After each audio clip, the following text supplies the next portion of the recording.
একটু তোমরাও নাচো, পিছনে একটু নেচে দাও। আমার নাচ মাছ আসে না।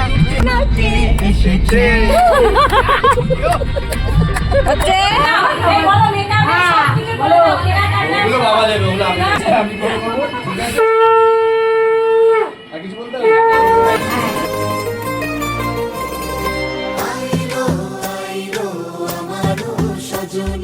তোর সাথে ঘর করবো আহারে, বাজিলো বাজিলো প্রেমের বাঁশি, বাজিলো বাজিলে মদন।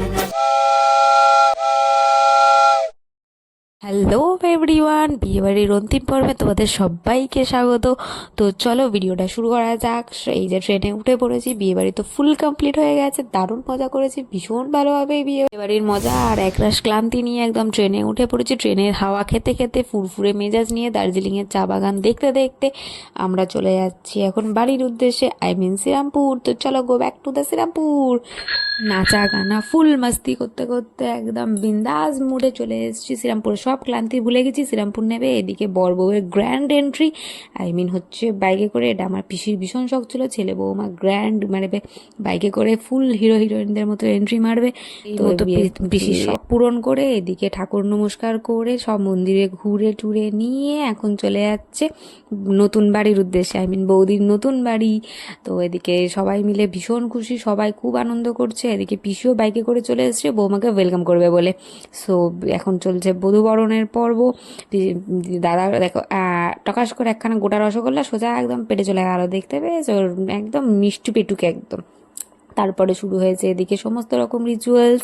সে এই রিচুয়ালস সমস্ত কিছুর মধ্যেও না যে বিয়ের কোণে থাকে তার মুখটা দেখার মতন থাকে।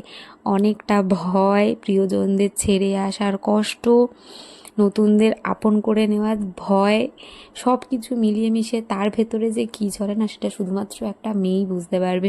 তার এই সময়টুকু যে কী কষ্টের মধ্যে থাকে, প্রিয়জন আপনজনকে ছেড়ে আসা, তাদেরকে ফেলে আসার পিছনে সমস্ত ছোটোবেলার স্মৃতি ফেলে আসার আর কষ্ট, আর নতুন মানুষদের আপন করিয়ে নেওয়ার ভয়, সব মিলিয়ে অন্য রকম একটা অনুভূতি।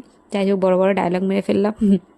এদিকে সমস্ত কিছু সাজানো গোছানো আমার পিসিই করেছিল বৌমার গৃহপ্রবেশের জন্য, ভীষণ সুন্দর সাজিয়েছিল সমস্ত কিছুটা। আর এখন চলছে ওদের আশীর্বাদ পর্ব। এই মিষ্টি খেতে যে কী কষ্ট সবাই জানে, সমস্ত খালি মিষ্টি আর মিষ্টি।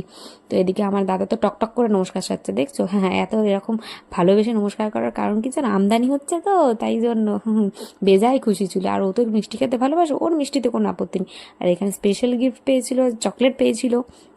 তারপরে চলছিল এই সুতো খোলার পর্ব, আরও যত নিয়মকানুন, ওই শোলা খেলা, আংটি খেলা, এই সমস্ত কিছু নিয়মকানুন হয়েছে। মাঝে আমি ছিলাম না, তাই কয়েকটা ফুটেজ হয়তো মিস হয়ে গেছে। এখানে হচ্ছে দই পান্তা, হ্যাঁ দই পান্তা না দুধ পান্তা, সেই সব খাওয়ার নিয়ম। তো সমস্ত কিছু নিয়মকানুন এখন চলছে। তারপরে হবে ভাত কাপড়। হ্যাঁ, এই যে ভাত কাপড় শুরু হয়ে গেছে। আর ভাত কাপড়ে দাদা তো কী বলেছে নিশ্চয়ই তোমরা সবাই শুনে নিয়েছো। ভাত কাপড়ের দায়িত্ব আমার, আর কসমেটিক্সের দায়িত্ব হচ্ছে তো বাবার, আই মিন শ্বশুরমশাইয়ের। নিজে ভাত কাপড়ের দায়িত্ব নিয়েছে আর সাজগোজের দায়িত্ব দিয়ে দিয়েছে শ্বশুরমশাইয়ের উপর। ভীষণ ভালো একটা idea, good idea, keep it up. তো তারপরে রাত্রির বেলা চলে এসছে বিয়েবাড়িতে, সবাই ফুলটু মাঞ্জা দিয়ে সাজুগুজু করে ফুল সেজে বিন্দাসে চলে এসছে বিয়েবাড়িতে। এই যে আমিও চলে এসেছি, আমাকে কীরকম চন্দ্রমুখীর মতন দেখতে লাগছে না? চন্দ্রমুখী পার্ট 4। আর এই যে আমার বর আমাকে না দিয়ে কী সব খাচ্ছে, আমার ভাইও পাশে দাঁড়িয়ে দেখছে। সবাই ভীষণ ব্যস্ত, খুব এনজয় করছে। তো ওদেরকে তোমরা হ্যাপি ম্যারিড লাইফের উইশ করে দিও, ওদের বিবাহিত জীবন খুব ভালো কাটে। Happy married life, by.